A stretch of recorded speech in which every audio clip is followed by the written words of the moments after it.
how people were seeing me, especially those who had a digital relationship with me prior to me knowing them. And I don't think that I handled that the right way. Well, thank you for taking accountability. I'll have everyone on, but I won't challenge any of them or really try to get to the point of their ideas or ideologies. I'll just let them speak. Why do you have to be there? Why not just have a call the show the microphone? It's called the microphone. All we do is we put a microphone in a room, then we have someone sit down. They can be an extremist, they can be a Nazi, it doesn't matter, and then they just get to talk for 2 hours, and then we upload and broadcast that. There was controversy a year ago where a woman came forward and said that you were pushy with her. You respected the no. You got the consent, but you were pushy about it. Looking back, can you tell the story of that? What are the lessons you learned from it? Yeah, I mean, I've yet to speak on this for a lot of reasons, mostly because it was a hard time and it's a sensitive subject, and I've wanted to prioritize the reporting. But I think that now I'm ready and able to do so. Everything sort of started on December 30th, 2022. And that was the release date of the HBO project. Like I told you, we didn't know when the movie was going to come out. We weren't told that it was going to come out on that date until early November. And so it was like, oh my God, here we go. We got a movie coming out. I didn't even know it was going to be them. So every day for those 50 days to where I received word and to the movie announcement or to the movie release was like, I was like a kid waiting for Christmas morning. You know what I mean? It was like, every day, I saw the movie release date as the first day of like the rest of my life. And so I remember the week of the movie release, it was like every day I was like, oh my God, 6 days, 5 days, 4 days. And when it became 2 days, like I was so excited and so like honestly anxiety riddled because it was such a massive platform that I went out to the desert by myself out in the Mojave, got a hotel and just kind of sat there. And then movie release day comes. It was supposed to come out at 8 p.m. Pacific Standard Time. I remember it was like 12 hours left, 10 hours left. And then 8 minutes before the movie at 7:52, or I guess it was sent at 10:52 East Coast time, I got a text message requesting a portion of my fat HBO check to contribute toward apparently years of therapy bills that this person had accrued after she says that she felt that I pressured her into giving consent years prior. And I was confused, not only because of the timing, but because this is someone that I hadn't seen in years or spoken to in years, and I presumed that I was on good terms with. So I didn't respond to the text message. And then when I didn't respond, about 7 days later, this person made some TikTok videos and with the help of some friends, launched an online campaign that got picked up by the press pretty quickly. So what did you feel like when you got that text? Well, it's tough because on one hand, I'm not opposed to restitution being part of a private accountability process for real abuse. You know, like if you've hurt someone to an extent that it took them out of work or something, like I think they're entitled to some money.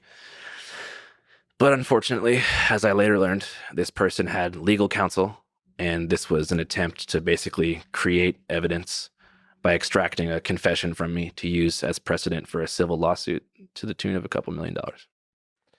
It's dark. Yeah. How did you meet this person? Well, I met them when I was 22. And like I told you, I was living in an RV.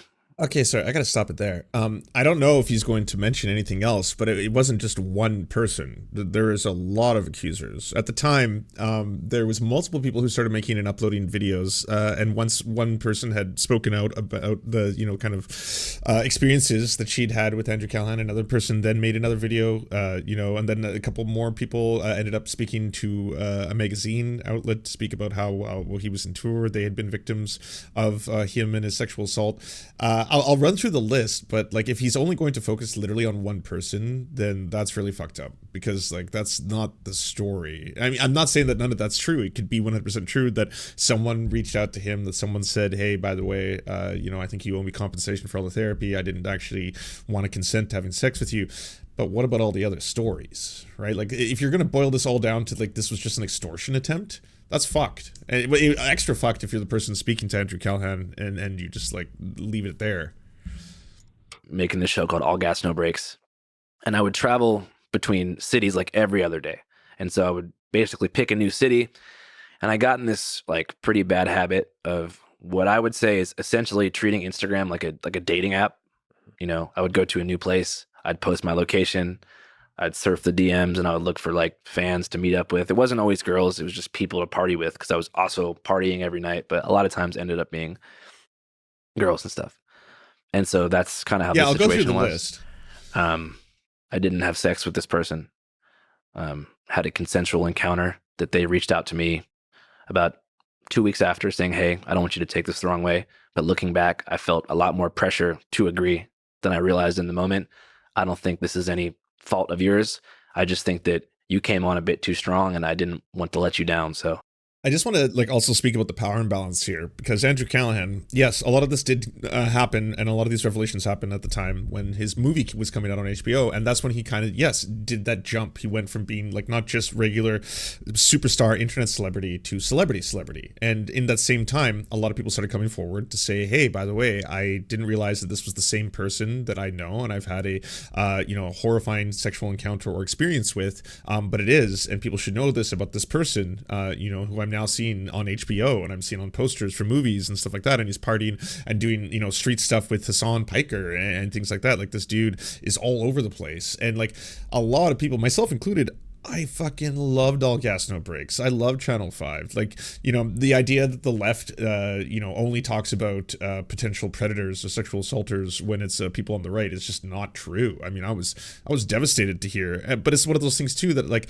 all these stories started coming out, and first-hand accounts, by the way, and testimonials by multiple people who are uploading videos about this, and now all their accounts are like deleted, the videos are gone, it's all been taken down.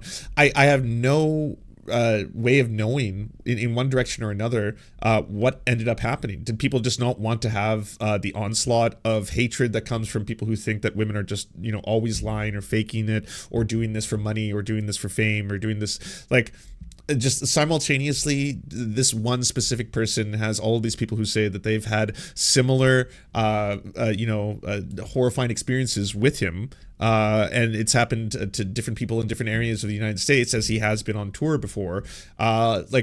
Every single time people tell me that this is exclusively because these women are most likely just trying to get like famous or something, all their accounts are gone. I know this because like when I was going to talk about the story, I was like, well, I just want to see if I have those old videos, if I can play them again. You can go look at them back now. You have to look at them on the Serf Times because the TikTok accounts are no longer active. So again, it's someone who has an enormous platform, a huge voice, a monstrously successful internet YouTube show, as well as now commercial. I don't know if he's lost any potential contracts he had going down the road after this, but he was on HBO. I mean, you could say that this is someone who did one of those big leaps going from internet fame to fame.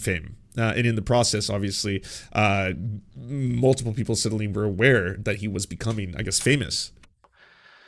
I gave in, and it was that language made me feel horrible. Mainly because if this person had told me, hey, I don't want to hook up, I would have said, yeah, of course not. I don't want to hook up with someone who doesn't want to hook up with me. And I think that as fame increased during that time, I think I was just kind of oblivious to how people were seeing me, especially those who had a digital relationship with me prior to me knowing them. And I don't think that I handled that the right way. Well, thank you for taking accountability. What? Lex, I'm always told that Lex Friedman is this rational fucking voice on the internet. You always hear this. You know who's really good? Lex Friedman. He has on everybody. He'll have on full-on neo-Nazis, but he'll also have on communists, and he just want to have like conversations with them. He's very neutral. He doesn't usually take sides. He's apolitical. He's as close as you can get to an apolitical podcaster who interviews the most political people possible. And I'm every time I hear that, I was like, so he's pointless. Just like, why does he exist? Like, I just mean as a human being, why the fuck does a show like that exist where it's like, oh, I'll have everyone on, but I won't challenge any of them or really try to get to the point of their ideas or ideologies. I'll just let them speak. Why do you have to be there? Why not just have a call the show The Microphone? It's called The Microphone. All we do is we put a microphone in a room, then we have someone sit down. They can be an extremist, they can be a Nazi, doesn't matter, and then they just get to talk for 2 hours, and then we upload and broadcast that. The Microphone. Yeah, it's great. Everyone loves The Microphone. Why do you need to have someone who's sitting there who's like, more? Well, thank you. No, that's good you did that. Good for you. Yeah. Yeah, no, shame on those women. But just to clarify, you got consent. Yeah, I was the initiatory party in an interaction with a fan who felt that she had to say yes because of. Oh boy, you've been coached. All right, we're gonna let him finish, obviously, but I do want to go through the list. They're still cataloged in Channel 5. Unfortunately, like I said, if you click on a lot of the links to the videos themselves, the accounts have been taken down. But just so we have a, let's just say, collection of all the stories. On January 5th, 2023, TikTok user, which is now closed, real name Caroline, posted a TikTok about her experience with Andrew Callaghan. In a Rolling Stone interview, she states she first met him at a dive bar called The Benz in St. Petersburg, Florida, and came up to him as a fan. At the time, he was with a woman who appeared to be his girlfriend. After DMing each other a few months later, the two agreed to meet up again at the same bar. She assumed the meeting would not be sexual, as though he had a girlfriend. She says once at the bar, however, the vibes changed, with him seemingly trying to impress her. He thought he bought her lots of drinks, tipped her, the server heavily, saying, "Did you see that? I tipped $100. She also says later she felt as Andrew had been trying to get her overly drunk, specifically recalling he brought her a lot of tequila. She says at the bar he tried to kiss her and she politely refused. At some point to the bar, Andrew states that he had been falling out with his crew members and needed a place to stay for the night. Caroline said she would let him sleep over at her place, but she made it clear she didn't want anything sexual to happen between them. She also said she later stated that they were friends. She felt that she could trust Andrew in her home. When they were both drunk, the two managed to get to her apartment. Once at her place, Andrew begins persistently and repeatedly asking her for sex. He was very pushy and not taking no for an answer, and I was like, no, I'm not feeling it. At the time, I thought my only opinion was to cave in to what he was repeatedly asking for me and ignoring all my different versions of no, I'm tired. Sorry, I have to be up early. Is that okay if we just go to sleep? I'm really tired. I thought I just had to make the night end. In another statement, she says, I tried to turn him down politely until he begged, and finally I let him touch me. She describes Andrew as weighing her down. The next morning, she had a panic attack and kicked Andrew out.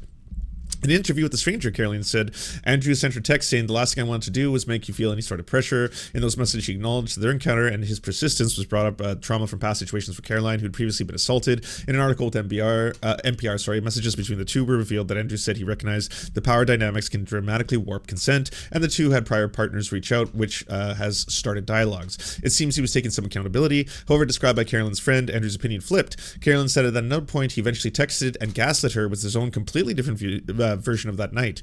Whenever she was close to posting this story publicly, Andrew would text her and say it would ruin his life if she did come out with it, partly why she held back so long. In a later TikTok, as evidence she had been with Andrew, she posted a pic of the two together and also included a screenshot of their DMs. She also posted a bunch of accusatory DMs that she collected from 10 different people who have felt comfortable coming out to her.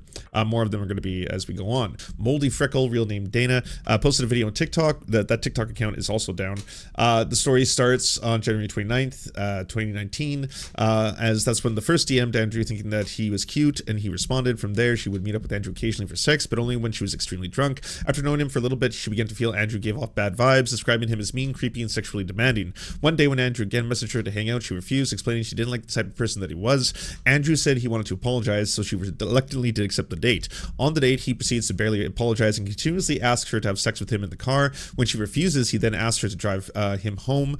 She accepts, but once in the car, he sexually harasses her, kissing her without her consent, grabbing her thigh and body tightly, and even putting his hand down her pants without her consent and forcing her hand down his pants. He also refused to leave the car, and when she asked him to, he forced to drive from home out of fear. He would lash out. Although she doesn't fully elaborate on this in the video, in one comment she also mentions that she had to physically kick Andrew out of the car. She posted various pics of the DMs later as proof of their interactions. She never spoke to him again after the incident. On January 17, 2023, Dana posted a video responding to Andrew, who himself had recently responded to the allegations. She states his apology didn't feel genuine and expresses her doubt that Andrew didn't know that he had aggressive patterns of behavior which he was called out privately for in the past. She reaffirms that she had to beg and plead Andrew to get off her, that he refused to accept her no as an answer. She also expressed distaste at the fact that Andrew states that some of the stories were lies and that doing so invalidates those women. Though she agrees alcohol was a problem, like Andrew states, she emphasizes it cannot be blamed for everything. The apology, I don't accept it, he's not forgiven. After these two stories, other allegations resurfaced that were never taken seriously and never gained traction from 2021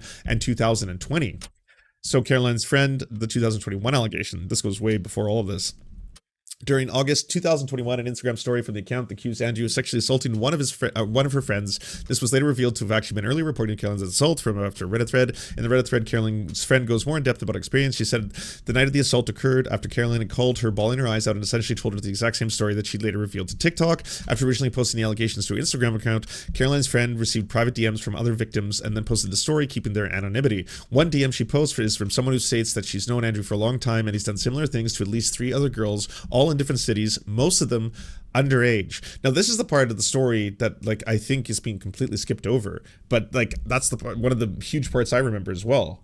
Age girl shots and later pulled her around the corner and forcibly tried to make out with her until her roommate came over and intervened.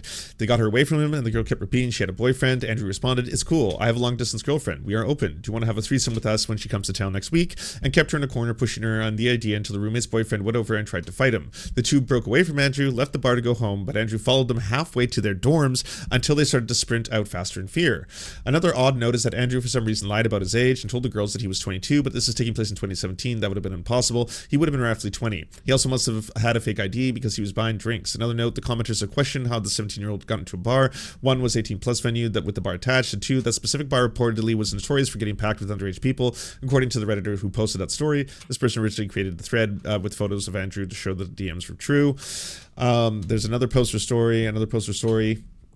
Charlotte's and Anna's story. A woman under the name of Charlotte and Anna did an interview with Rolling Stone and The Stranger, revealing her history with Andrew. For simplicity, she will be referred to as Charlotte. It says in 2016, when she was 18 and Andrew was 19, she met Andrew on Tinder. At the time, Andrew was an aspiring rapper and said he gave off a goofy energy. They went out for coffee and eventually he brought her back to his apartment with plans to drink wine and watch a movie. She states once they got into the apartment, there was an abrupt shift in tone in the evening. The two started kissing, which seemed at least somewhat okay with Charlotte, but she describes, at one point, Andrew, I assume, purposely poured wine on my shirt and proceeded to take off my shirt and then lick the wine off my bare chest. This happened very abruptly and I completely froze up. I felt unsafe and incredibly violated. Andrew then placed his hand on her crotch and Charlotte started to refuse his advances. Quote, after providing many physical cues of my discomfort, I eventually made it clear verbally that I was not interested in continuing things. He wasn't taking a simple no for an answer and consequently turned me into trying to make up an array of excuses why I didn't want to have sex. He kept insisting that I needed to get them off because I was giving him blue balls by not having sex with him. He repeated that phrase many times. It was long back and forth of him trying to guilt me into sexual acts. Charlotte left, giving the car ride to Andrew and the two never spoke again.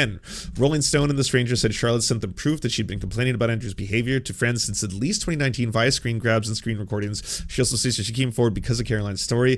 This is something that has bugged me for years. It left me with a bad taste in my mouth, but there's never been a reason to come out and announce that this guy harassed me because quite frankly, every woman I know has had an experience like this, which is bleak, but that's the kind of world we live in. So, well, just one of the big reasons I wanted to cover so many of the different stories that were levied against Andrew is that, like, the attempt to say that this is just a one-off or this is just a single situation of extortion, that there's simply one woman who the day my HBO special was coming out, she randomly, like moments before I was in, the desert, I was isolating myself, I was so excited, I knew my life was about to change, and boom, right before all my dreams came true, I got this text that I was being blackmailed because, yes, someone that I'd had a sexual encounter with and that had consented at the time, after the fact, felt that it wasn't as consensual as they had hoped, and so for that I apologize and I'm taking accountability. And unfortunately, that's what started this whole thing, and now I'm being blackmailed by multiple people, and that's what this whole thing's about. To allow him to say that sentence and then have Lex Friedman look across him and be like, well, thank you for taking accountability, is fucked. It's not just a couple posts on Reddit, which normally I wouldn't even really entertain because, yeah, famous people can have random people accuse them of anything on Reddit threads and forums and Discord, sure. We have multiple people who made testimonies firsthand and were willing to put themselves on camera at the time and face whatever abuse and harassment they might get by doing so, and be front-facing on the story to tell, hey, by the way, I just want to let the world to know this, especially because if people don't know about this, he could prey upon more victims. Once that happened, yes, there were multiple other people who then came forward, and then multiple other people who then came forward, and they told their story to, the Rolling Stone, right? There's multiple magazines that were reporting on this at the time. This wasn't simply a single text extortion blackmail that got blown out of proportion. And if you're going to do the history erasure or revisionism now, as Andrew's doing, and it gets bought up by a significant portion of the internet, most likely the same ones that are okay with the Russell Brands, right? The same group of people who might be actually looking forward to watching a video that humanizes the QAnon shaman, might be like, oh yeah, you know what? I've kind of been wondering what he's about. And it's neat to see this dude, Andrew Callaghan, yeah. They felt things moved too fast for them, given their situation. And so I told her, I said, hey, if you want to reach out, if you want to talk on the phone, I'm always here for you. I'm sorry to hear that. Let me know if we can talk further. About 6 months after that, I was at Sturgis Bike Week. And I remember this day. This was the hardest day. I was just chilling, and I got a text from my friend, and it said, hey, man, you're getting canceled right now. And I was like, what do you mean? Did someone find an old tweet or something? What are you talking about? And I opened my phone, and it was this Instagram story of me. It was like the ugliest picture of me you can find. It was like my face open. It was like screenshotted. And it said, I remember this specifically because I just couldn't believe it. It said, the ugly loser who hosts All Gas, No Breaks is a piece of shit. He knowingly abused my friend and got away with it. If you follow him, I'm going to message you and ask you why. So this person who I don't know, I didn't even know who the accusation was coming from. They emailed every production company that I was working with, DM'd hundreds, if not thousands of people, like just saying that like I was this piece of shit. And I didn't even know who this person was. So I was frantically calling and texting like every person that I'd seen intimately for the past year and being like, hey, are we on good terms? Is everything okay? And then I figured out that the person was coming from Florida and I knew who it was. And so thankfully I reached out to the original person who I had the communication with. And I said, hey, like, I think this might've been you. This might've been your friend who posted this. Are we good? Like, I'm sorry. I apologized again. I was like, listen, I feel bad that you feel this way. I want to do anything that I can to help you. Again, I apologize. And she said, apology accepted. I'm sorry. My friend asked if she could post on my behalf. And I'm sorry, I was going through a lot mentally and I saw your fame increasing. And so I agreed to let her speak on my behalf. And we made amends in private. You know, I said, okay, I'm here for you. Let me know. And she said, apologies enough. Thank you for taking the time to speak with me. And that was 2 years prior to this text message being sent to my phone 8 minutes before the movie. So naturally, this is wild too. So the whole thing's being framed as basically it was all an extortion attempt that just happened literally moments before the movie was released. As if the person who's trying to extort him for cash was doing so knowing the timing, being like, all right before the movie drops, that's when I'm hitting send. That exact second, that's when Andrew's gonna get this text. I wanted to go on my platforms and talk about what was happening. But I also didn't want to mess up the rollout of the movie, you know?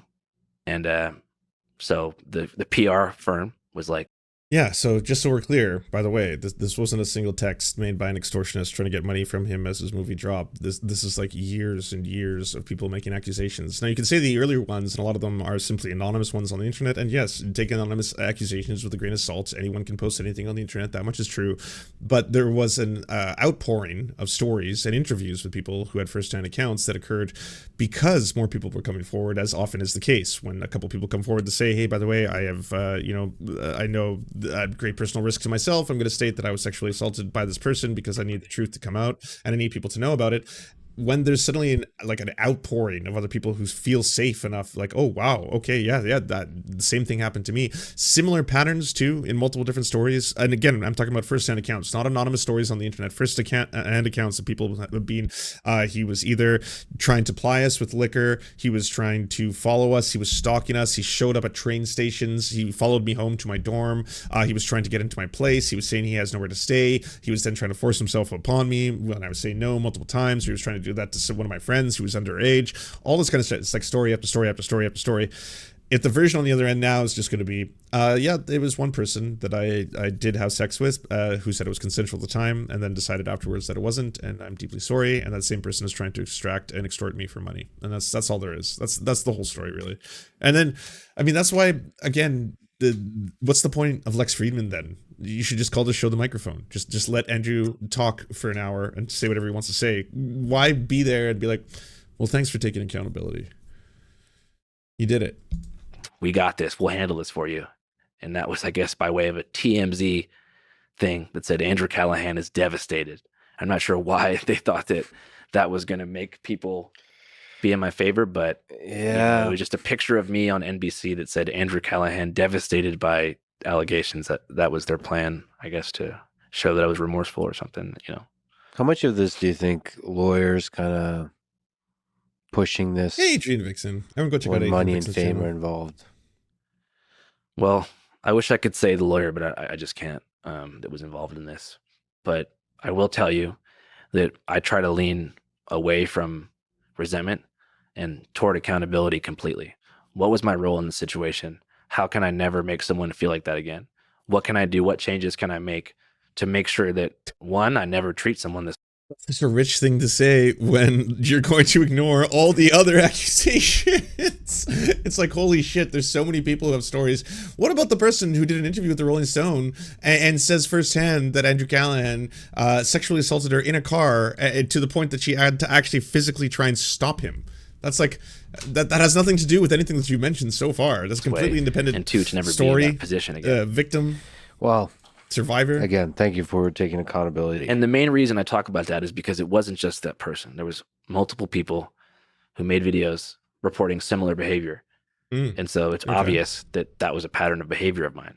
And so I made the apology video to announce that I was taking some time away because I just needed time away. I mean, Andrew, those videos were not being made about your pattern of having consensual sex with other people, and then afterwards those people regretting the sex and saying, "I don't know if it was actually consensual." That wasn't the pattern. It wasn't like, yes, he's certainly been accused in this case of just having a long and consistent pattern of not getting enthusiastic consent. He's still getting consent, and he's had a lot of sexual experiences with fans and stuff like that. And you could make an argument that there's a power dynamic, but at the end of the day, he didn't get enthusiastic consent. But is that really that bad? It's like, no, some of these stories are straight up about like drugging and having sex with underage victims, stalking people, following them home, and yes, rape, sexual assault in both people's homes, in cars, and shit like that. It wasn't that you didn't get enough enthusiastic consent, and to be like, and then multiple people made videos about that I apparently had a pattern or something. People were making videos about you sexually assaulting them.